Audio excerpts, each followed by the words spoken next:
Hello again, everybody, and welcome back to the channel. Thank you so much for joining us again today. Well, today we got something new for you from CANIK.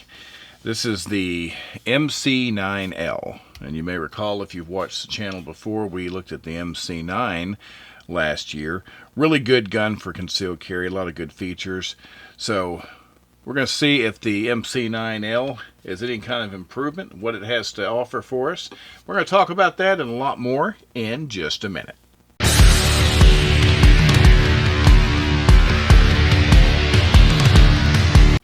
All right, once again, thanks for being with us today.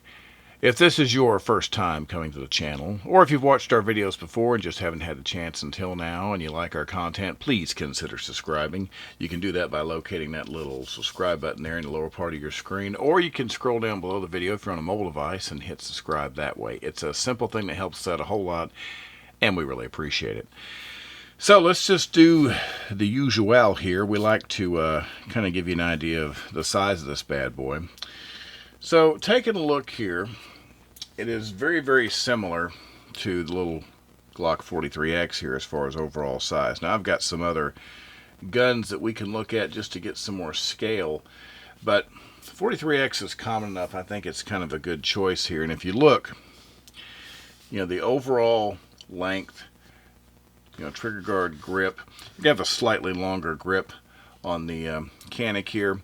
But the thing that really stands out, and we'll talk about more on this in the features, is the guns are really close to the same size, but we're talking about a 10 round capacity versus a 17 round capacity. And as you look here, you're very, very, very close in a lot of your overall dimensions, and you'll see where the slightly longer grip comes in on the CANIK there. Another good way to kind of get some scale on this would be to look at your Hellcat here. And obviously, it's going to be a little bit bigger than the Hellcat. Once again, this is a deep cover weapon, and this has a longer grip by design. So, of course, this one's going to be quite a bit bigger in this area.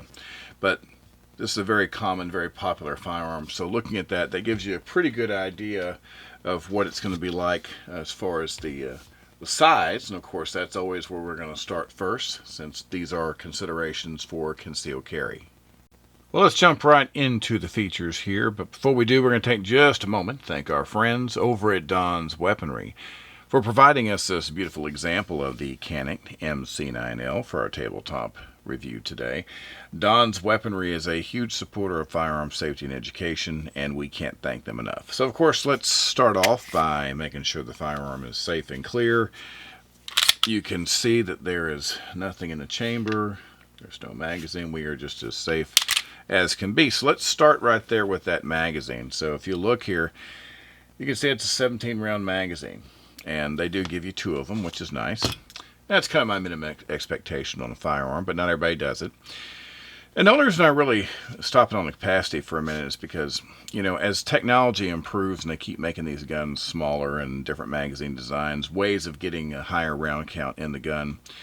If you've watched my videos before, you know I'm not particularly hung up on capacity. However, I do often carry a spare magazine for my smaller firearms. If I'm carrying a Hellcat, typically I will carry a spare magazine with me, along with many others. But if I can get 17 rounds of 9mm ammunition into a handgun that to me is very, very reasonably sized for concealed carry, that makes a strong argument for me to consider that platform as my carry gun. So it's just something to consider. Now, we'll do our usual top-down analysis here. You can see you have a little cover here plate. That is, of course, for your red dot optics. You can go with their optic, which is the CANIK. You can order the this particular firearm with the M01 CANIK as a shipped option with the firearm. You do have a little white dot front sight and notch rear sight, which is fine, decent visibility. If you just want to go with that. Got some good serrations on the front and rear. You can see I have a small accessory rail here on the front, so if you are the individual that wants to put a light or a laser system on the front of this thing, you can certainly do that. You do have your slide lock and release. You can see both sides there. And trigger guard is pretty decent size. That's one thing that I like, is when there's a decent size opening. I don't want to have to try to hunt and peck for that spot whenever I'm getting my finger on the trigger. The magazine release, it's pretty well placed. Now, you have to kind of get some good down pressure. I know a lot of mag releases, you can just kind of sweep them with your thumb and that's kind of enough. That's when you do need to get some good downward pressure, but it works just fine. I do like this in a way because I don't feel like I'm ever going to accidentally eject the magazine with my thumb. You know, even if my thumb is right on top of it. You know, sometimes the design of the grip, there'll be a little hump that sort of protects the magazine release button. This doesn't have that. But even with my thumb resting almost on it with a two-handed grip, I don't ever feel like I'm going to accidentally eject the magazine. So I think it's a decent design. Trigger, we'll talk more about this when we get into the range section. And then, of course, it does have the cocked striker indicator there. And, of course, that says nothing about anything in the chamber as far as having a round in here. But if you pull the trigger, you do see it disappear. And so that's all that's indicating, is that you do have a cocked striker. The texturing on the side, front, and rear I rather like. I like the way they do this. Really, really good positive grip, but it's not an uncomfortable grip. And they do give you interchangeable grip panels for the rear there, so you can customize the grip to match your hand, and that's always a good thing as well. The texturing goes all the way down to the bottom of the magazine, so depending on how you hold it, that might appeal to you. But looking it over, it's a pretty nice set of features.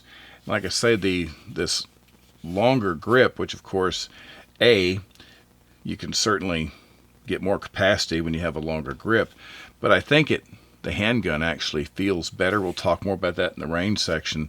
To me, it's a much better grip, more positive feel than I had on the original MC9. So I think it's a good package that they have put together with the MC9L. Every CANIK pistol I've had a chance to shoot has been a really good shooting firearm. They've got really good triggers. I was impressed because I was very skeptical about CANIK when they first came out. I didn't even want to hold one in my hand. I just, I figured it was just some new offering from parts unknown, and who knows whether it's any good or not. And after spending some time on the range with one, I soon realized that they're pretty good shooting firearms. The MC9 was a good shooting firearm, as small as it is, and I expected the MC9L to be the same. It's actually a little bit easier to shoot because you have this bigger grip. It feels a lot different in your hand than the original MC9. It's more of a full-size gun feel, but it still is compact enough that it's a decent choice for carry. Now, I talked about that trigger a moment ago. We're going to get into that here. We're going to do another quick safety check, let you see that we are still clear. So, if you look at the trigger here, you've got this little trigger safety. You see me get into that. And so, we start coming back. Now, it's pretty smooth travel, a little bit of resistance, but you'll see right here where it begins to stop. And then once you're in there, it's very smooth, very, very crisp break. And here's your reset, which is pretty good. It's a pretty short reset.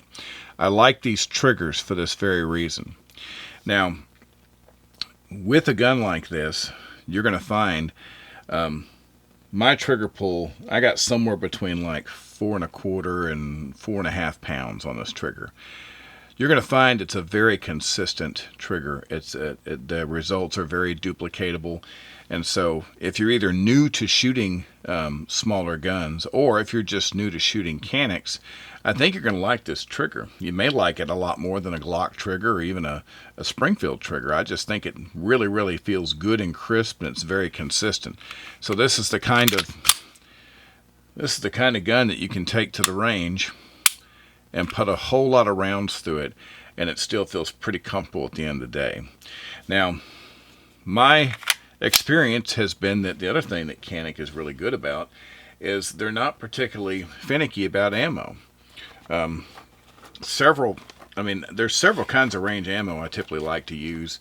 PMC, FMJ, I got some Remington White Box and a few others. It gobbles that up with no problem at all. I always like to put some defensive rounds through them just to see how they're doing. In this case, I always like to try to do the Sig Veek round, the 115s and the 124s, just to find out which one's going to be the best. And of course, the Speer Gold Dot, I like this one as well. Now, it's weird because I get different results with different handguns, and I actually got my best results with the Speer Gold Dot. Now, when I say my best results, this is me shooting different boxes of ammo and then coming up with my overall best pattern on paper. And for this particular outing, it was going to be the Speer Gold Dot, so there you have it. But anyway, overall, it's a very, very nice shooting gun. It's got a great trigger. It's easy to shoot, and at this point, it seems very reliable. So I'm thinking about the MC9L as my carry gun. Well, how am I going to carry this thing? Well, you could do a lot of different options. There's a lot of different holsters available. You can, if you wanted to carry appendix with a single clip, or if you wanted to carry something larger, or it's a little beyond pocket capability as far as I'm concerned. I can do pocket carry on something like a Hellcat, and that's about as big as I'm going to get. So they sort of solve this problem for you in a way, because they actually give you a decent little holster. Now, CANIK is pretty good about giving you stuff. And this little holster is quite adequate for what you're going to do. It's got 2 clips. It's solid. It has a little bit of retention to it. And when you actually have this on your body, it doesn't feel bad. Now, granted, you could get something that's going to be a bit more comfortable overall, because that is kind of a hard plastic. So yes, if you do something like a crossbreed Super Tuck, which I use a lot of those because I've got the horse hide, which is a lot more comfortable, and then the Kydex in the center, and of course you've got Alien Gear and many others that use either foam and different combinations, Versa Carry, lots of holsters that I use often that are built with comfort. But if you don't want to fool with all that, they give you a pretty decent basic holster right out of the box. So you have that option as well.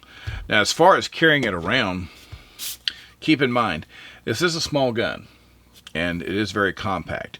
But keep in mind, when you have it in the holster, remember the grip, the longer that grip is, this is the part that ends up against the body. So I can definitely tell the difference between carrying the original MC9 and then having this, just because I can feel the extra bulk.